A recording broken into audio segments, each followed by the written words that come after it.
An exhibition at the University of Lethbridge Art Gallery is Kepler's Klepper and the Underwater Pinhole Photography Project by artist Donald Lawrence.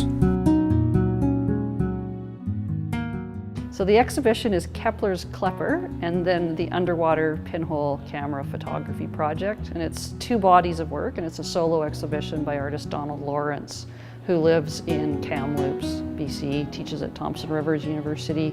So the Kepler's Klepper is a combination of two names, both first names Johannes. So Kepler is obviously the famous scientist, and then Klepper is, if you're a kayak enthusiast, you know the name. They're incredibly seaworthy, stable kayaks made out of Germany. The founder was Johann Klepper.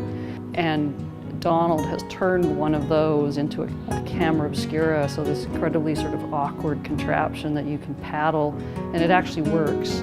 And so he's taken this very stable and seaworthy vessel and turned it into this quite unstable and awkward-looking contraption, but it does actually function. So the Underwater Pinhole Photography Project puts together two or three interests, one of them being an interest in older camera technologies and more rudimentary camera technologies such as the pinhole camera, and putting that together with my interest in outdoor recreational activities, especially sea kayaking. So it kind of merges those two interests.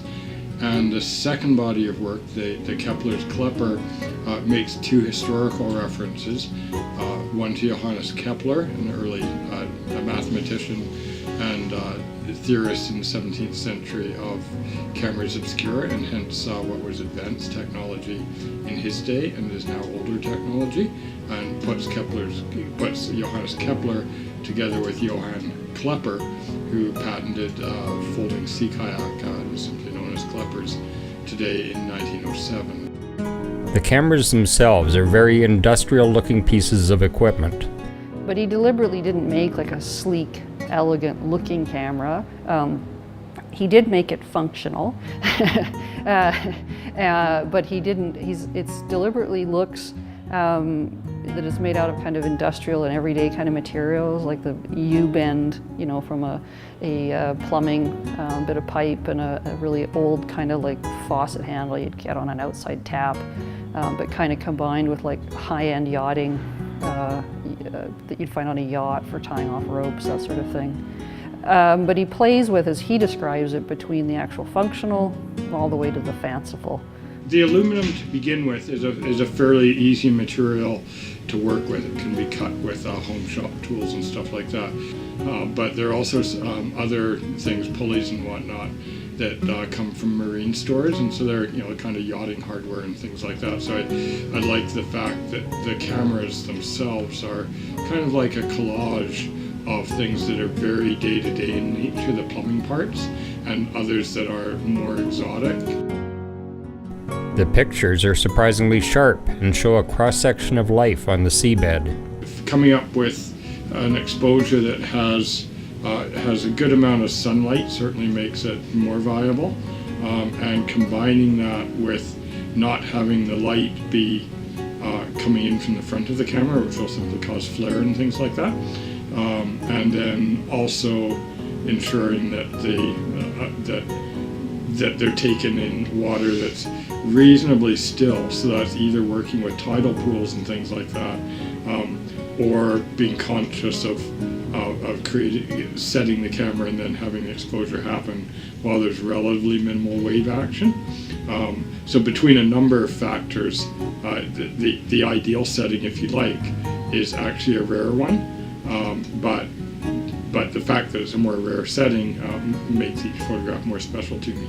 The kayaks, while a separate exhibition, are also integrated with pinhole photography. So the other kayak that's in here is technically or theoretically a darkroom. It works if you are an Olympic level kayak paddler, which is basically what he needed to do to make the video. He needed a guy who was an incredibly experienced, good paddler, because it rides like this much out of the water. So instead of it being, again, this sleek, efficient whitewater kayaking, river kayak, it's overloaded and cumbersome.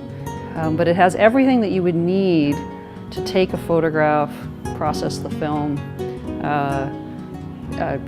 be able to change the film in a pinhole camera, all of those things, some of which you can reach while you're on the kayak, others you'd need to be off the kayak to do, but you couldn't actually process it all the way through successfully. I tend not to make work of what I think of as a polemical nature, but having said that, I do think of these works and others of mine as being about perhaps two broad themes. One is about the way in which we go out into nature, and partly kind of playing into and extending a romantic tradition of the enjoyment of experiencing nature, but at the same time taking a bit of a critical perspective to it. All these accoutrements that we feel necessary to enjoy that experience. So it's a little bit of a celebration and a criticism built into one. The other is putting all of that wilderness interest together with the interest in the older imaging technology and using one as an opportunity to explore the other. The exhibition's on until January 12th. We're obviously at the university closed from Christmas Eve through to just after New Year's. The gallery is always open late on Thursdays, but on our website we have our hours.